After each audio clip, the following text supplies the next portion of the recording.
Hi, today we're going to give you a bit more information about what to expect from your day on the mountain. We'll tell you how to prepare and what happens when you arrive at the resort. So first, we want to make sure that we're in the right gear when we're out on the slopes. It's important to stay warm and to dress in layers. This means that you'll be wearing some kind of thermal layer which will be worn next to your skin, a warm layer in between, and a weatherproof layer on the outside to keep out wind and water. You want to make sure that you don't wear jeans or hoodies as part of your attire. When these are exposed to snow, they get very wet, and you'll end up cold and not enjoying yourself. You also want to make sure that your gloves are waterproof, so wool mittens are not appropriate. And this will again make sure your hands stay warm and dry throughout the day. It's important to also have something to protect your eyes from the wind, snow, and sun. Goggles are best, however, sunglasses will do on not so stormy days. We do not rent eye protection up the hill, so please make sure that you bring your own with you. For skiers and snowboarders, it's also important that you only wear one pair of socks inside your boots. More than one pair of socks can lead to scrunching up in the boots, which gets uncomfortable and causes blisters and also sweating. And if your feet sweat, you're going to get cold. Finally, it's really important that everyone has a helmet. Helmets are a must when you are on a school ski trip.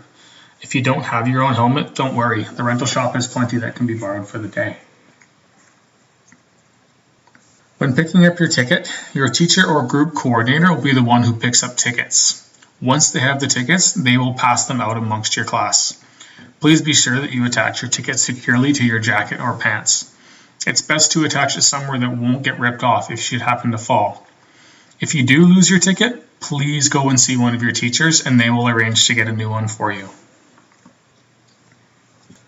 For those of you that are renting gear, please make sure that you head down to the rental shop as soon as you arrive at the hill. This will help make sure that you get into your lessons on time. First of all, you need to head into the bottom floor of the lodge and line up outside the rental shop. Once in there, the rental shop crew will assist you with your boots. You can take these boots into the play area to put them on. Once you have done this, you're ready to get your skis or board. The rental shop assistant will either tell you to pick up your skis or board in the rental shop or in the hallway behind the snow school. Please make sure you listen for this. When you know where to go, you can head to either of those locations and wait in line to get the rest of your gear. Once you have your skis or board, you're now ready to head onto the snow. Please exit using the nearest door. Do not walk up the main staircase that leads to the cafeteria with your equipment. At the end of your trip to Whitewater, all renters must make sure they bring back their equipment into the rental shop before making their way home. It is critical that you return your equipment directly to the rental shop. Please do not just leave it in the hallway, in the lobby area of the lodge, or outside on the ski racks. If you look outside, just near the Silver King chair, you'll see the sign that says Rental Returns, leading down a small set of stairs and into the rental shop. Please use this entrance in order to return your gear at the end of the day. For those of you that are not renting equipment, please do not use the main entrance of the building when you arrive. This will help to keep down the congestion levels in the main part of the lobby. Instead, you are going to make your way around the side of the lodge and place your skis or boards out on the racks. You can then come inside through the main back entrance of the lodge or the side entrance and head upstairs into the cafeteria in order to get your boots on. Once you have gotten yourself ready and you have your lift ticket, you can then place your bags neatly under the tables, hang them on the hooks, or bring them down to the cubbies on the main floor before you head out onto the snow. Once you're outside on the snow, the next important step is to make sure you know when your lesson time is. Your teacher will be able to let you know exactly when the lessons are set to start and where your meeting point will be. You should make sure that you arrive at the lesson meeting point no later than 5 minutes before the lesson starts. 10 minutes is even better. This will help ensure that the lessons can start on time.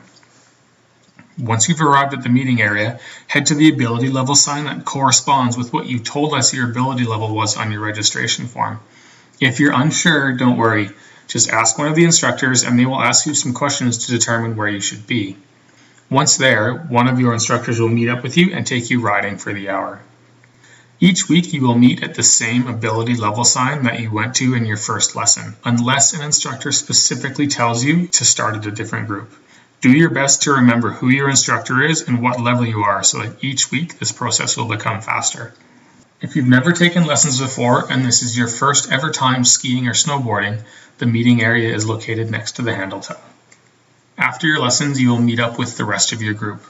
It's important that you don't just take off when the lesson finishes until your instructor lets you know that you're free to go. Your instructor may have something more to tell you, such as if you're going to move to a new group the following week, or what chairlifts or ski runs you should or shouldn't try when you're out there on your own time. Your teachers or chaperones will also be meeting the group here at this time, and they may have other instructions for you. A few other things to keep in mind.